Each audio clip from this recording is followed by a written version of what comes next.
and I'm a stickler for that. And so the Alabama, run at a mile and a quarter, the distance that I think the fillies should be running. I think that that there's no question there should be more mile and a quarter races carded all the way across the board, along and by osmosis. The fillies have more opportunities to run 10 furlongs, and I think you'll see more situations. It lends itself to more fillies running against colts at a mile and a quarter, mile and a half, mile and an eighth.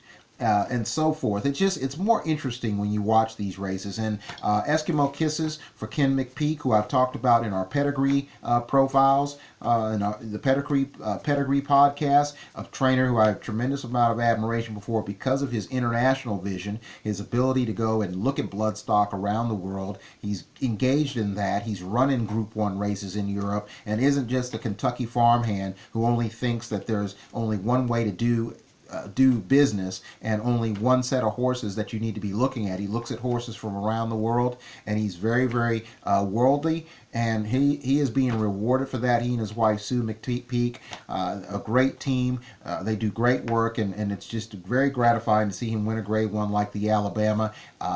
As time goes on, he's not as full-time in his training as he used to be, but I think that we're going to see a steady progression of people realizing this man can really train horses. And if you want to put a certain list of trainers that you'd like to employ, Ken McPeak is still a guy that you really, really would like to really utilize. If I had the opportunity to have some bloodstock, I would certainly be putting a Derby horse or a Breeders' Cup distaff type of horse in his hands. As much as I love Bob Baffert, I would certainly have him working with me in tandem because I think he's that good, and he's one of those guys that every time you see him win, you enjoy seeing that. A lot like with Dale Romans, who of course will have a horse here in the Travers Stakes, and we'll see what he can do if he can be a giant killer like he was in 2015 with Keen Ice when defeating American Pharaoh and relegating him to the tombstone in the graveyard of favorites, resting in peace with some other greats, including Secretariat and Man of War and countless others